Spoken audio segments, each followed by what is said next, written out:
కూడా వచ్చాం మీడియా, చాలా బాగా ఈవెంట్స్ జరిగింది. దాన్ని కూడా ప్రశంసించండి, బాగా నిర్వహించారు. కానీ దానిపై కూడా వైఎస్ఆర్సీపీ ఆ రోజు విమర్శలు చేసి పరిస్థితి అంత నీట్గా జరిగిన కార్యక్రమం. అంటే వాళ్ళు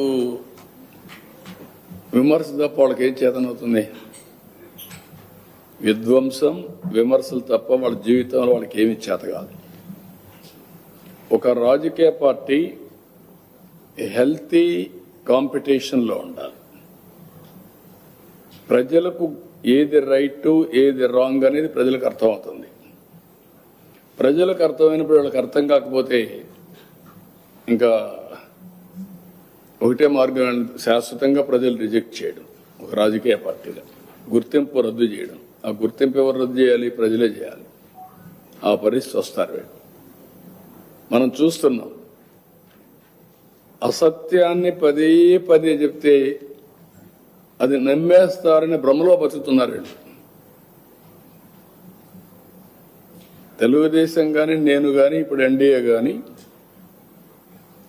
మేము డిఎస్సికి ఒక బ్రాండ్.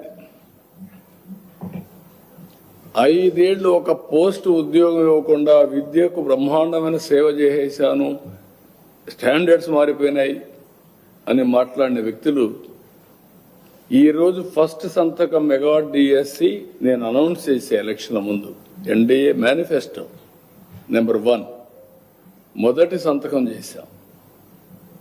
సంతకం చేయడమే కాదు, ఫుల్ ప్రూఫ్గా ఎక్కడ జీరో మిస్టేక్ లేకుండా చేశాం.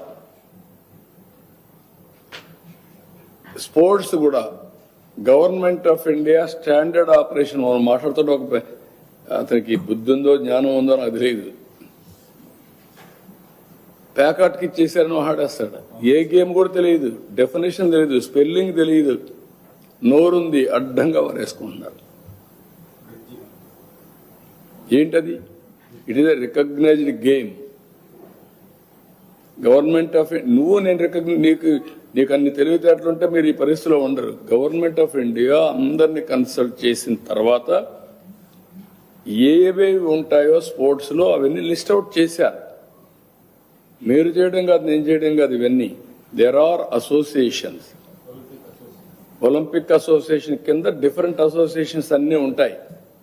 ఒక్కొక్కదానికి ఒక అసోసియేషన్ ఉంటుంది. కబడ్డీ అసోసియేషన్ ఒకటి ఉంటుంది, ఇంకొకటి ఉంటుంది, అందులో 2-3 అసోసియేషన్స్ ఉంటాయి. ఇవన్నీ వాళ్ళు ఇచ్చే సర్టిఫికెట్లు, ఇవి నువ్వు నేను ఇచ్చేటే కాదు. దేన్ని ఎంత వెయిట్ ఇవ్వాలో government of India has made it A formal categorisation. అంటే నోరుందని, పేపర్ ఉందని, పేటీఎం బ్యాచ్ ఉందని ఇష్టానుసారంగా రాయడు. దాన్నే పదే పదే అడ్డంగా చెప్తా ఉంటే నమ్మేస్తారనుకోవడం, లేకపోతే ప్రజా జీవనాన్ని స్తంభింపజేయడం. వీళ్ళు చేసే పనికిరాని దద్దమ్మ పనులకి ప్రజలు పెనలైజ్ కావాలి ఎక్కడికక్కడ. అంటే దారిపైన పోవడం, ఇక్కడ కార్యకర్తలు పోయి కర్రలు, అందుకే చెప్పా కదా నేను, గొడ్డలి పార్టీ గొడ్డలు ఎత్తుకొని రోడ్డు మీద పడడం, వైలెన్స్కి దారి తీయడం. What are you thinking? ఏదైనా నీకు కానీ శక్తి ఉంటే, నీ దగ్గర సమాచారం ఉంటే, సత్తా ఉంటే పెట్టు. ఇంకా దీనికంటే ట్రాన్స్పరెంట్గా ఏం చేస్తారండి? యువతనే మభ్య పెడితే యువతంతా ఇప్పుడు ఉద్యోగం రానడు దగ్గర పోయేసి నీకు రాలేదు జరిగిందంటే ఏమంటాడు తను? నువ్వు చేయాల్సింది ఎక్కడ బాధ్యత కలిగిన రాజకీయ పార్టీగా అధ్యయనం చేసి, నీకు తెలియకపోతే తెలిసిన వాళ్ళు ఒకరిద్దరిని పిలిపించుకొని మాట్లాడి, నేను మాట్లాడితే ఏమవుతాను కూడా ఆలోచించాలి కదా. ఇలాంటి వాళ్ళు ఎట్లా రాజకీయాలు చేస్తారండి? అసెంబ్లీలో మనం చూసాం, సాక్ష్యాలతో, ట్రూత్తో అసెంబ్లీని స్తంభింప చేసిన రోజులు ఉన్నాయి. ఒక బోఫార్స్ లేకపోతే ఇంకొక అవినీతి, అవన్నీ కూడా then only public will have believability, నమ్మకం.